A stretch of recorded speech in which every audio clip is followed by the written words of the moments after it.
بسم اللہ الرحمن الرحیم۔ عزیز طلباء، السلام علیکم۔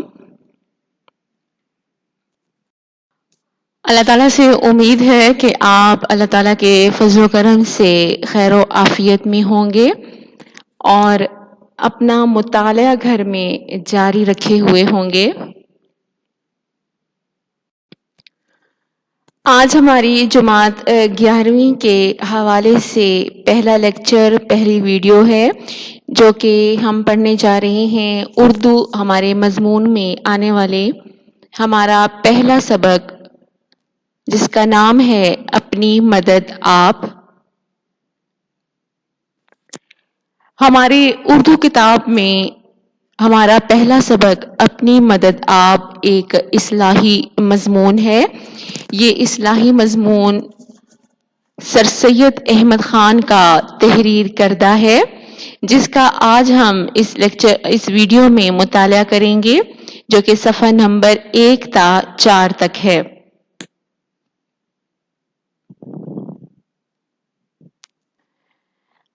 ہمارے پاس سبق اپنی مدد آپ کے مصنف مضمون نگار سر سید احمد خان ہیں۔ سر سید احمد خان کو ہم سیاسی تحریکی حوالے سے بھی جانتے ہیں اور ہمارے پاس ان کے مضامین بھی شامل ہیں۔ سر سید احمد خان کا سب سے بڑا کارنامہ تعلیمی میدان میں علی گڑھ کالج کا، علی گڑھ یونیورسٹی کا قیام ہے، جو انہوں نے مسلمانوں کی اصلاح اور ان کی تعلیمی پستی کو دیکھتے ہوئے قائم کیا۔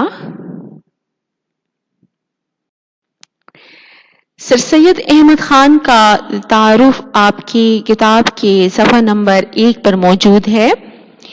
سر سید احمد خان ایک بہت ہی ہمہ جہت اور نابغہ روزگار ہستی تھے۔ وہ بیک وقت مضمون نگار، مصلح اور تربیت و اصلاح کے لیے انہوں نے مسلمان نوجوانوں کے لیے بہت سارا کام کیا۔ تعلیمی میدان میں مسلمانوں کی مدد کی۔ مسلمانوں کی یہ غلط فہمی جو ہے وہ دور کی کہ مغربی تعلیم سے جتنا وہ دور ہو رہے تھے، جدید تعلیم سے وہ دوری اختیار کیے ہوئے تھے، جس کی وجہ سے مسلمان روز بروز پستی کا شکار ہوتے جا رہے تھے۔ سر سید احمد خان نے نہ صرف ان کو تعلیم سے، جدید تعلیم سے آراستہ کیا، بلکہ 1857 کے دوران ہونے والی انگریزوں اور مسلمانوں اور ہندوؤں کے درمیان کی غلط فہمیوں کو بھی اپنی تصانیف سے دور کرنے کی کوشش کی۔ مسلمانوں کو میدان عمل میں اترنے کی نصیحت کرنے کے ساتھ ساتھ انہوں نے ان کو سیاسی میدان سے دور رہنے کی تلقین کی کہ جب تک کہ وہ مکمل طور پر مغربی تعلیم سے آراستہ نہیں ہو جاتے۔ یہ مختصر سا تعارف ہے، لیکن آپ کے اردو کی کتاب میں ان کا مکمل تعارف موجود ہے، تو اس کو پڑھ لیتے ہیں۔ سر سید احمد خان کی پیدائش 17 اکتوبر 1817 ہے اور ان کی وفات 1898 میں ہوئی۔ سر سید احمد خان دلی میں پیدا ہوئے۔ ان کے والد سید محمد متقی کو بادشاہ کے دربار میں بڑا اثر و رسوخ حاصل تھا۔ اس زمانے کے رواج کے مطابق انہوں نے قرآن مجید، عربی اور فارسی کی تعلیم حاصل کی۔ والد اور بڑے بھائی کے انتقال کے بعد ان کی زندگی پر مذہبی رنگ نمایاں ہو گیا اور انہوں نے فقہ، حدیث اور قرآن مجید کا اثر نو مطالعہ شروع کیا۔ 1857 کی جنگ آزادی کے وقت وہ بجنور میں تھے۔ اس جنگ میں مسلمانوں کی تباہی نے ان کے دل پر گہرا اثر کیا اور مسلمانوں کی اصلاح کا بیڑا اٹھایا۔ انہوں نے اندازہ لگایا کہ کسی بھی قوم کی اصلاح و ترقی تعلیم کے بغیر ممکن نہیں، اس لیے انہوں نے اپنی ساری صلاحیتیں مسلمانوں کی تعلیم و تربیت پر صرف کی۔ علی گڑھ کالج اس کی روشن مثال ہے۔ اس کے علاوہ عام مسلمان گھرانوں کی تربیت اور اصلاح کے لیے ایک رسالہ تہذیب الاخلاق بھی جاری کیا۔ سر سید کا ایک اور بڑا کارنامہ سادہ اور آسان نثر کی ترویج تھا. انہوں نے اس زمانے کی طرز نگارش جو مقفع اور مسجع نثر کی صورت میں تھی کو ترک کیا اور مقصدیت کو رواج دیا. یعنی کہ وہ تحریریں، وہ اردو میں وہ جملے جو انتہائی آرائش سجے سجائے اور جن میں مبالغہ آرائی زیادہ تھی، ان کو ترک کر کے انہوں نے اپنے اردو ادب کو، مضامین کو ایک مقصد کے لیے استعمال کیا.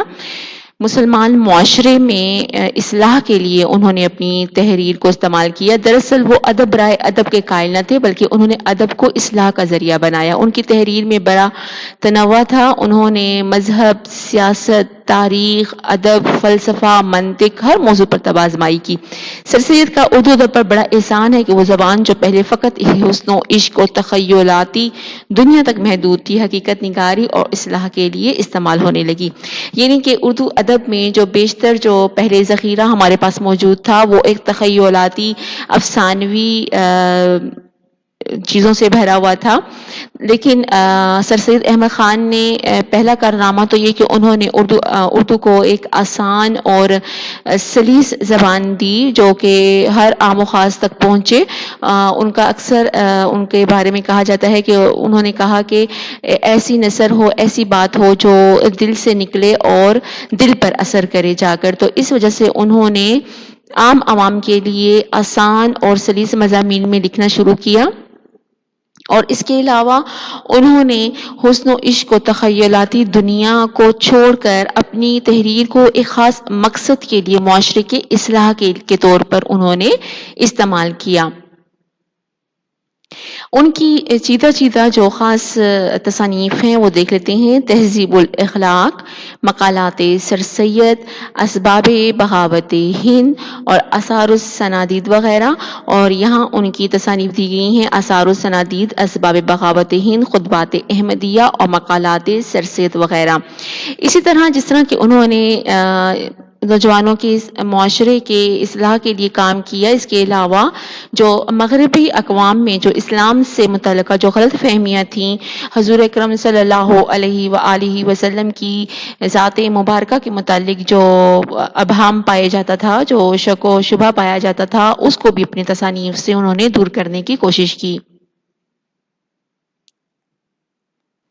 ہمارے پاس ان کا ایک اصلاحی مضمون موجود ہے، اپنی مدد آپ، جو کہ ان کا اصلاحی مضمون ہے، تو اس کو پڑھ لیتے ہیں.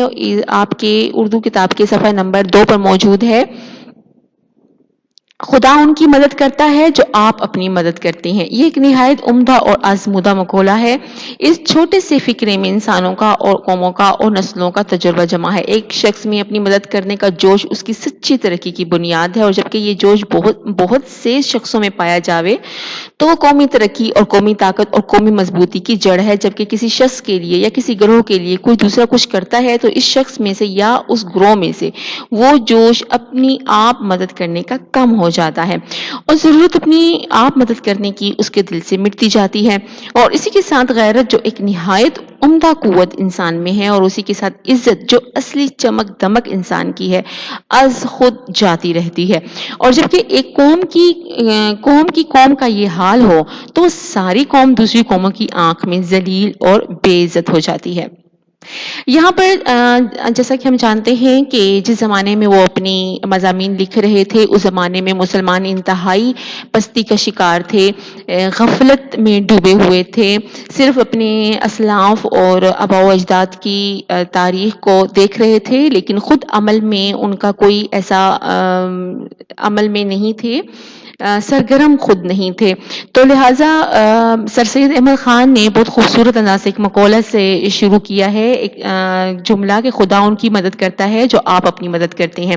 ہم دیکھتے ہیں کہ قرآن مجید میں بھی ہمیں اللہ تعالیٰ نے ایک جگہ پر فرمایا ہے جس کا مفہوم ہے کہ اس قوم کی کبھی بھی حالت نہیں بدلتی جو خود اپنی حالت کے بدلنے کے لیے فکر مند نہ ہو. تو یہاں پر وہ کہتے ہیں کہ انسان جو ہے وہ اگر انفرادی طور پر اپنی مدد مدد کرتا ہے تو وہی جو ہے وہ اجتماعی طور پر بھی ایک مضبوط اور طاقت اور خوشحالی کے طور پر سامنے آتا ہے. اسی طرح اگر کوئی شخص اسی طرح مل جل کر جب اپنی مدد آپ کرتے ہیں تو اس صورت میں اجتماعی طور پر ان کی جو ہے قابلیت، ان کی جو خوشحالی ہے وہ سامنے آتی ہے. لیکن وہ کہتے ہیں کہ جس طرح غیرت جو ایک نہایت عمدہ قوت انسان میں ہے، اور اسی کے ساتھ عزت جو اصلی چمک دمک انسان کی ہے، وہ کس صورت میں جاتی رہتی ہے کہ جب وہ دوسروں پر انحصار کرنے لگتا ہے، جب وہ اپنی مدد آپ کرنا چھوڑ دیتا ہے اور دوسروں کی جانب دیکھنے لگتا ہے. آدمی جس قدر کے دوسرے پر بھروسہ کرتے جاتے ہیں، خواہ اپنی بھلائی اور ترقی کا بھروسہ گورنمنٹ ہی پر کیوں نہ کریں، یہ امر بدیہی اور لابودی ہے کہ وہ اسی قدر بے مدد اور بے عزت ہوتے جاتے ہیں. اے ہم وطن بھائیوں، کیا تمہارا یہی حال نہیں ہے؟ ایشیا کی تمام قومیں یہی سمجھتی رہی ہیں کہ اچھا بادشاہ ہی رعایا کی ترقی اور خوشی کا ذریعہ ہوتا ہے. یورپ کے لوگ جو ایشیا کے لوگوں سے زیادہ ترقی کر گئے تھے، یہ سمجھتے تھے کہ عمدہ انتظام قوم کی عزت، بھلائی، خوشی اور ترقی کا ذریعہ ہے، خواہ وہ انتظام باہمی قوم کے رسم و رواج کا ہو یا گورنمنٹ کا.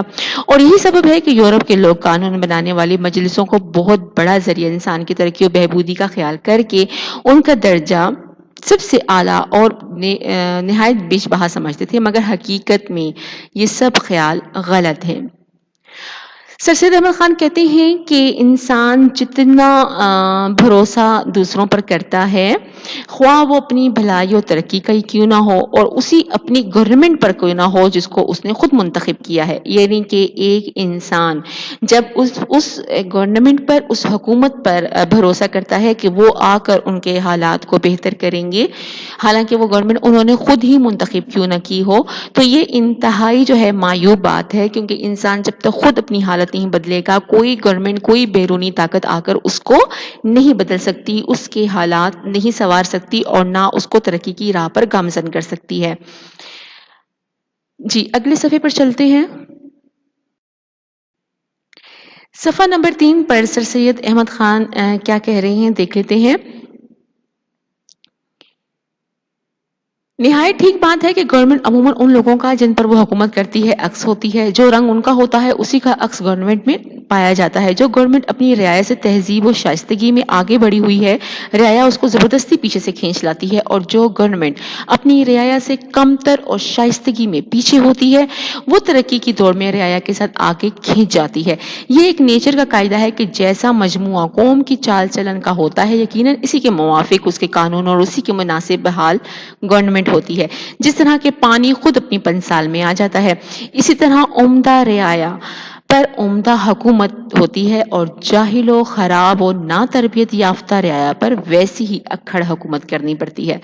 سر سید احمد خان کہتے ہیں کہ اگر رعایا، اگر عوام ترقی یافتہ ہے، چال چلن میں خوبصورت ہے، تہذیب میں شائستگی رکھتی ہے، تو اگرچہ اس کی حکومت اس تمام خصوصیات میں پیچھے بھی ہے، تو وہ رعایا میں اتنی قابلیت ہوتی ہے کہ اپنی حکومت کو، اپنی جو گورنمنٹ ہے کو، اس کو بھی کھینچ کر اپنے برابر کر لیتی ہے. یعنی کہ حکومت اور گورنمنٹ سے زیادہ طاقتور عوام کا تہذیب و تمدن ہے، عوام کے جو رہنے سہنے کا طریقہ ہے، یا ان کے جو خیالات ہیں، تو اس کے مطابق وہ گورنمنٹ بھی چلنے لگتی ہے. لہٰذا اگر گورنمنٹ جتنی بھی اچھی ہو، حکومت جتنی بھی اچھی ہو، حکمران جتنا بھی اچھا ہو، اگر رعایا اس کے مطابق جو ہے وہ تہذیب و تمدن کا شکار، تہذیب و تمدن سے دور ہے، یا وہ دوسروں پر انحصار کر رہی ہے، تو اچھی سے اچھی گورنمنٹ بھی اس کو جو ہے وہ ترقی کی راہ پر نہیں گامزن کر سکتی. وہی کہتے ہیں کہ یہ ایک نیچر کا قاعدہ ہے، یعنی کہ یہ قدرتی عمل ہے کہ جیسا مجموعہ قوم کی چال چلن کا ہوتا ہے، یقیناً اسی کے موافق اس کے قانون اور اسی کے مناسب حال گورنمنٹ ہوتی ہے. جس طرح قوم کا چال چلن ہوگا، جتنی وہ تربیت یافتہ ہوگی، اسی کے مطابق، اسی کے موافق جو ہے اس کے قانون بنائے جاتے ہیں، اسی کے موافق گورنمنٹ ہوتی ہے. کیونکہ گورنمنٹ کو لانے والا کون ہے؟ ہم عوام. تو لہٰذا وہ کہتے ہیں کہ تمام تجربوں سے ثابت ہوا کہ کسی ملک کی خوبی اور عمدگی اور قدر و منزلت بنسبت وہاں کی گورنمنٹ کے عمدہ ہونے کے زیادہ تر اس ملک کی رعایا کے چال چلن، اخلاق و عادات، تہذیب و شائستگی پر منحصر ہے. وہ کہتے ہیں کہ تمام تجربوں سے ثابت ہوا کہ کسی بھی ملک کی اگر خوبی دیکھی جاتی ہے، اگر وہ ترقی کر رہا ہے، وہ قدر و منزلت پا رہا ہے، تو لہٰذا وہاں یہ نہیں دیکھا جاتا کہ گورنمنٹ کتنی اعلیٰ درجے کی ہے، بلکہ جو عام اس کی رعایا ہے، اس کے چال چلن، اس کے اخلاق و عادات، اس کی تہذیب جو ہے وہ اپنی گورنمنٹ کو اوپر لے کے جائے گی، وہ ترقی و خوشحالی سے ہمکنار کرے گی اپنے ملک کو۔ پھر ہم آگے صفحہ نمبر 4 پر پیراگراف پڑھ لیتے ہیں کہ سر سید احمد خان کہتے ہیں کہ قومی ترقی مجموعہ ہے شخصی محنت، شخصی عزت، شخصی ایمانداری، شخصی ہمدردی کا۔ اسی طرح قومی تنزلی مجموعہ ہے شخصی سستی، شخصی بے عزتی، شخصی بے ایمانی، شخصی خود غرضی اور شخصی برائیوں کا۔ نا تہذیبی اور بد چلنی جو اخلاقی اور تمدنی یا باہمی معاشرت کی بدیوں میں شمار ہوتی ہے، در حقیقت وہ خود اسی شخص کی آوارہ زندگی کا نتیجہ ہے۔ اگر ہم چاہیں کہ بیرونی کوشش سے ان برائیوں کو جڑ سے اکھاڑ ڈالیں اور نیست و نابود کر دیں، تو یہ برائیاں کسی اور نئی صورت میں اس سے بھی زیادہ زور و شور سے پیدا ہو جائیں گی، جب تک شخصی زندگی اور شخصی چال چلن کی حالتوں کو ترقی نہ دی جائے۔ بہت خوبصورت انداز سے کہتے ہیں کہ قوم اس وقت ترقی کرتی ہے جب قوم کا ہر ایک انفرد یعنی کہ انفرادی طور پر اس میں محنت کرنے کا جذبہ ہو، انفرادی طور پر ہر شخص کے اندر ایک عزت ہو، یعنی کہ وہ کسی کے آگے سر جھکانا نہ جانتا ہو، سر جھکانے میں وہ معیوب سمجھتا ہو، اسی طرح ایمانداری، اسی طرح ہمدردی آپس کی۔ تو یہ انفرادی جو خصوصیات ہیں، خوبیاں ہیں، یہی مل کر ایک قوم کو ترقی دیتی ہیں، نہ کہ یہ کہ ہم کہیں کہ کوئی گورنمنٹ آئے گی اور وہ کسی زبردستی کسی ڈنڈے کے زور پر قوم کو اکٹھا کر کے ان میں یہ تمام جو خصوصیات ایک ہی ساتھ جو ہے ان میں ودیت کر دے گی۔ تو وہ کہتے ہیں کہ اگر تنزلی کسی قوم کی ہو رہی ہے تو وہ قوم کی تنزلی کس وجہ سے ہے کہ وہ شخصی انفرادی طور پر ایک شخص میں سستی ہے، یا اس میں بے عزتی ہے، یا بے ایمانی ہے، یا اس میں خود غرضی ہے۔ ٹھیک ہے، اسی وجہ سے جو ہے وہ قوم جو ہے پستی کا شکار ہے، کیونکہ انفرادی طور پر ہر شخص میں یہ برائیاں موجود ہیں۔ پھر کہتے ہیں کہ اے میرے عزیز ہم وطنوں، اگر یہ رائے صحیح ہے تو اس کا یہ نتیجہ ہے کہ قوم کی سچی ہمدردی اور سچی خیر خواہی کرو، غور کرو کہ تمہاری قوم کی شخصی زندگی کا چال چلن کس طرح پر عمدہ ہو، تاکہ تم بھی ایک معزز قوم ہو۔ کیا جو طریقہ تعلیم و تربیت کا، بات چیت کا، وضع لباس کا، سیر سپاٹے کا، شغل اشغال کا تمہاری اولاد کے لیے ہے، اس سے ان کی شخصی چال چلن، اخلاق و عادات، نیکی و سچائی میں ترقی ہو سکتی ہے؟ حاشا وکلا، ہرگز نہیں۔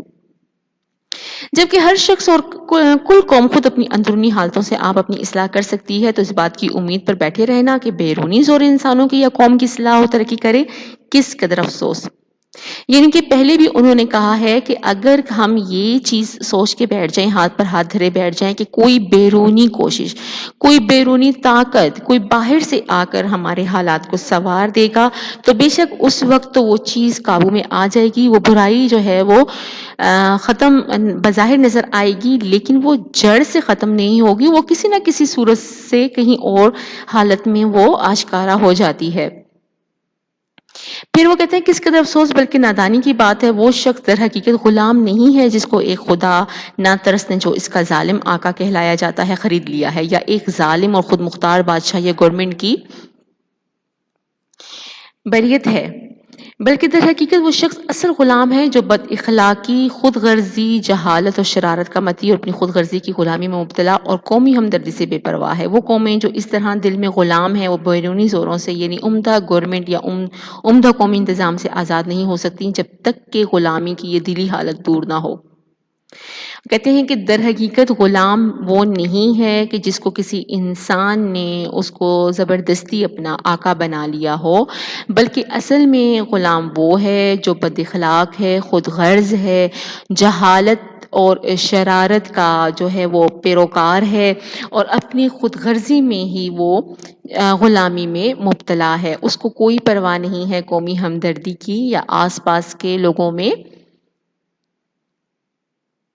ہمدردی کی۔ اسی طرح ہم آگے چلتے ہیں۔ ہم نے صفحہ نمبر 4 تک مطالعہ ہم نے مکمل کر لیا ہے. آپ نے گھر میں اس کا مطالعہ جاری رکھنا ہے، اور ضروری بات یہ کہ مطالعہ کرتے ہوئے آپ نے اپنے پاس لغت کا استعمال کرنا ہے تاکہ آنے والے نئے الفاظ سے آپ آشنا ہو سکیں اور ان کے مطالب و مفہوم تک رسائی حاصل کر سکیں. آئندہ آنے والی ویڈیو میں ہم مکمل اس سبق کا مطالعہ کریں گے، سمجھیں گے. لہٰذا امید کرتی ہوں کہ اللہ تعالیٰ آپ کو اپنے حفظ و امان میں رکھے. شکریہ.